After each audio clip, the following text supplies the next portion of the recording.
Hello everyone, this is Laco S, and in today's video we're going over the briefing tab in the mission editor. This isn't so much something that you need to do if you're creating your own missions for yourself, but if you're publishing these missions to the user files, giving them to a friend, or just in general sharing them, it's a good idea to make sure you fill this out so that the people you give the mission to know what to expect, know what all the information that they need to know in order to fly. And it also might be not a bad idea if you're doing this for your own missions, just to make sure if you come back to it later on, you know what's going on, you have quick and easy access to all the information you need to know. So, briefing up here, we have down here the sortie. This is where you can name your sortie. I named it iPoke because we're going after our target in this mission is going to be a EWR site. It'd be a fitting name. Red and blue are the nations that are on the red side and on the blue side. Now, to note for the next couple of things. If you are doing a single-player mission, you only need to fill in the blue task and worry about the briefing images for the blue side. Obviously, if you're a single player and you set the red side to be playable, then you do this likewise for red. Red tasking information, red images panel. If you have your player faction be neutral, likewise neutral task, neutral briefing images. If you're doing a multiplayer server or a multiplayer match where someone's on red and someone's on blue, then you have to make sure those sides are all filled out. But single player mission, we only need to worry about blue task and blue images. So we're going to go over here and we're going to go into the, we're going to click this button, and the file path that it's going to by default look for the images in is your user drive, your username, your save games, your open beta, or wherever your current DCS install is that you're playing off of, and missions. And then it's going to look for a JPEG file. So we're going to add one JPEG there, and another JPEG there. So there's our two images. For these images, you can get creative. I like to always at least have one image that showcases something that I took of in-game during the mission, or is fitting for the mission. And then I like to, if I'm doing ground targets, at least have an image of the ground target so that they know what target they're supposed to go after in the mission. You can get real creative. You can do you create JPEGs and other images of that look more like briefing pages or briefing notes. You can go absolutely ham with creativity in this briefing images panel. But for the sake of simplicity, we're just doing these two. Now over here, situation. This is something that all sides of the mission can see. Now, obviously, if it's a single-player mission, it doesn't really matter because you're the only ones who's going to be in the mission. But I still like to use situation in that case to give more of a broad overview of what's going on in the world, what's going on, why are you guys here? A bit more plot and lore can go in lore situation. It's really good for that type of thing. If you're doing a multiplayer server, this is where you want to put information that you want everyone to see. Task is where you want to put the information you want that side to see and only that side to see in. So blue task, you also can use it for what's the mission objective? Describe the mission objective. What's going on? What are the win conditions? Frequencies that you need to talk on, stuff like that. And this is the important thing.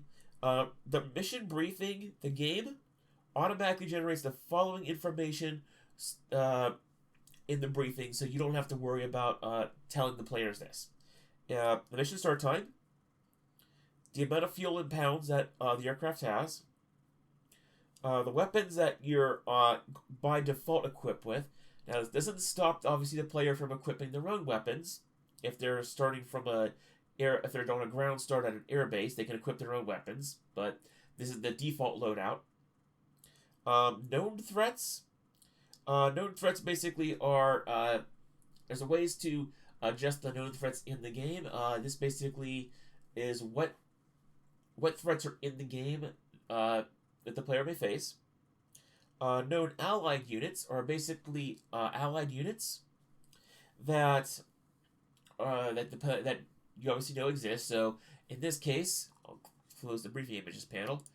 This case, known allied units would be these two Tomcats on a cap flight. Known threats, by the way, would be, and it will list everything in the mission if you don't like hide them or make note of hide them. But these AAA units, these says flak battery will be a known threat. The trucks will be a known threat. Things like that. Weather is given also in the briefing automatically. It'll be temperature, wind speeds, air pressure. Air pressure is vital for setting the altimeter in game, so that's very much important that that's listed. Starting locations are also listed, and excuse me, bit cloggy. It's spring. Fun times. So starting location with the frequencies of the airport you're at, as well as the altimeter setting at that airport. Carrier base starts. We'll go ahead and we'll showcase the briefing we created in there. We'll see if it sort of works with carriers. Should. Now the following information should be given to players because it's not included in the briefing. You want to give out important frequencies. If you want to give out basically your own flight's frequency, if you're flying with other people in your wing, we're a group of ones, we don't have to worry about that. But we want to also give the frequency of the Tomcats. You want to give the frequency of the ATC as well. Even though it might be given previously, just keeping the fact that the frequency, you might want to also keep the frequencies there just so that the players know to look there for all of them. You also want to do ATC frequencies for both your primary and divert air bases if you have them. Also for your carrier, frequencies for your JTAC if you're using a JTAC in the mission. Tankers if you're using air-to-air refueling, you definitely need the tankers.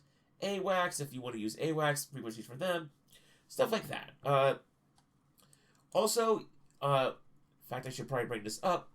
You also want to make sure that you have your preset channels here also listed as part of those frequencies. So we haven't gone in here yet to add in all the channels and all the information, but we want to make sure that we're cross-referencing briefing with the preset frequencies and also putting in the briefing what our presets are. Not all aircraft have a some aircraft have an auto-generated texture that goes near the radio panel. They'll tell you, hey, these are what the presets are. Some don't. I know Russian aircraft for a fact do not have that. So telling the players what their preset frequencies are set to in the mission briefing is a good idea.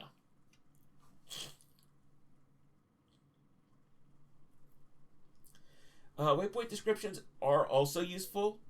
You don't necessarily have to tell them all the waypoints in the game, but you can definitely get an idea like, hey, waypoint 2 is your initial point into the target area, waypoint 3 is your target point, stuff like that.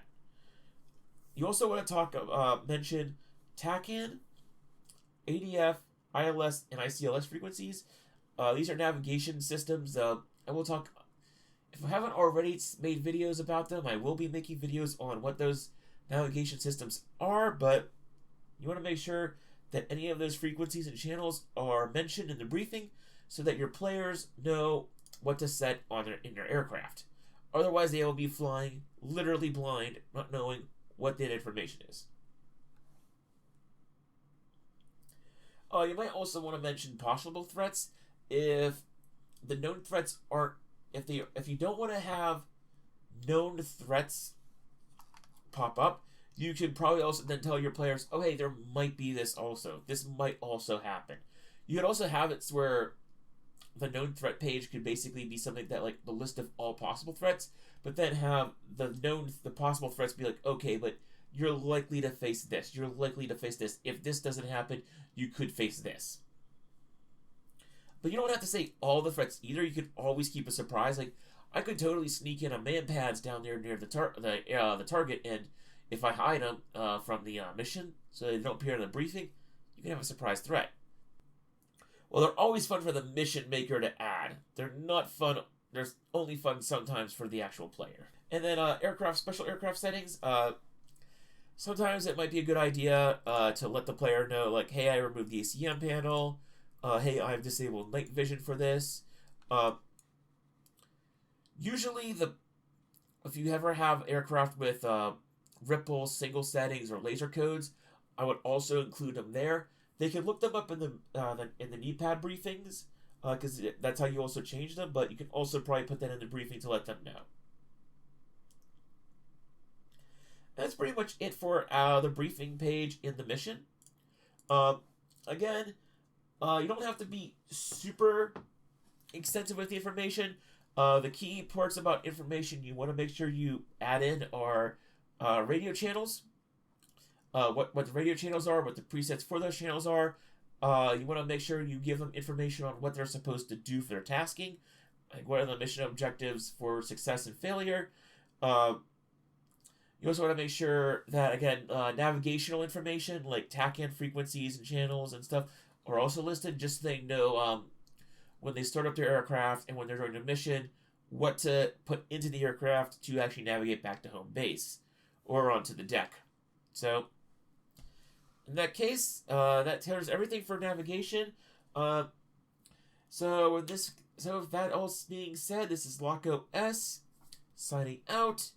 Catch you next week for another mission making video.